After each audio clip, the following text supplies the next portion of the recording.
빚 때문에 정말 힘든 시간을 보내는 분들 많으시죠? 오늘은요, 법이 한 개인에게 어떻게 다시 일어설 기회를 주는지 실제 개인 회생 사례를 통해 그 전 과정을 한번 생생하게 따라가 보려고 합니다. 단순한 서류 속 숫자가 아니라 그 뒤에 숨어 있는 한 사람의 진짜 이야기에 한번 귀 기울여 주세요. 자, 바로 이 질문으로 시작해 보겠습니다. 만약 여러분이 평범한 직장인인데 갚아야 할 빚이 5천만 원이 넘는다. 과연 탈출구가 있을까요? 오늘 우리가 살펴볼 사례가 바로 이 질문에 대한 하나의 답이 될 수 있을 겁니다. 그럼 첫 번째 파트입니다.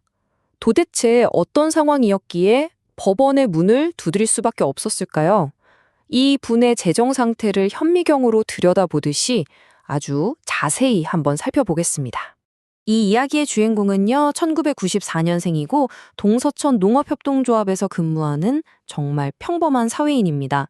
우리 주변에서 쉽게 볼 수 있는 그런 젊은 직장인의 이야기라서 아마 더 현실적으로 와닿으실 거예요. 이 숫자를 딱 보시면 상황이 얼마나 심각한지 바로 감이 오실 겁니다. 빚은 5천만 원이 넘는데 가지고 있는 자산은 다 합쳐도 550만 원이 채 안 되는 상황이었어요. 가진 것의 거의 10배에 달하는 빚을 짊어지고 있었던 거죠. 정말 막막했을 겁니다.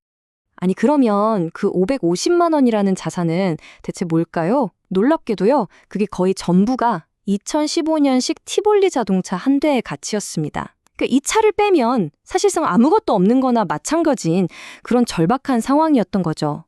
자, 이제 문제점을 살펴봤으니 해결책으로 넘어가 봐야겠죠.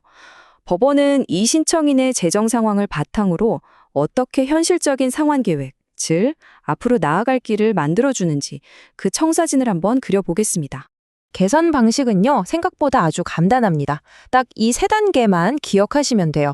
먼저 매달 버는 돈을 확인하고요. 거기서 사람이 살아가는데 꼭 필요한 최소한의 비용, 바로 생계비를 빼줍니다.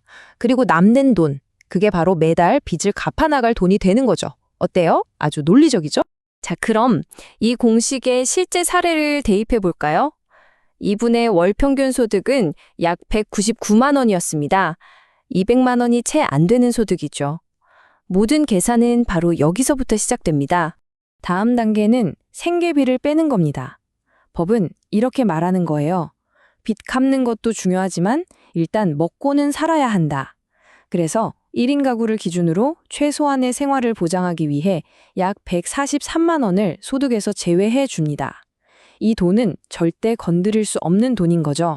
그래서 199만 원에서 143만 원을 빼면 최종적으로 매달 빚을 갚아나갈 금액이 나옵니다. 바로 월 55만 8천 원. 이 숫자가 앞으로 3년 동안 이분의 재정적 운명을 결정할 정말 아주 중요한 금액이 되는 겁니다.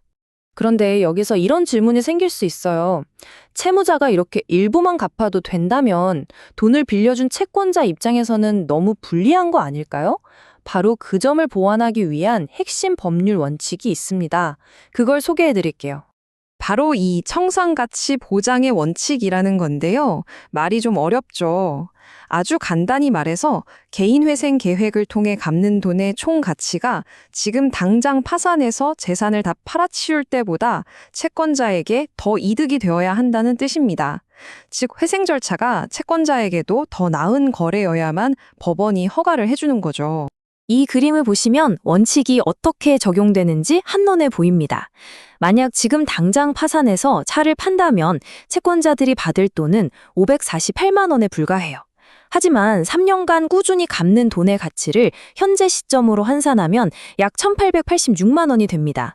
채권자 입장에서도 파산시키는 것보다 회생을 돕는 게 3배 이상 이득인 셈이죠. 이러면 법원도 허가를 해줄 수밖에 없는 겁니다.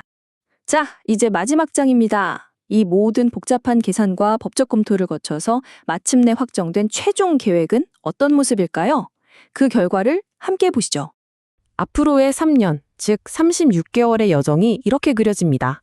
2025년 8월에 첫 변제를 시작으로 매달 꾸준히 약 56만 원을 갚아나가 2028년 7월에 대장정의 막을 내리게 됩니다. 성실함이 요구되는 정말 긴 시간이죠.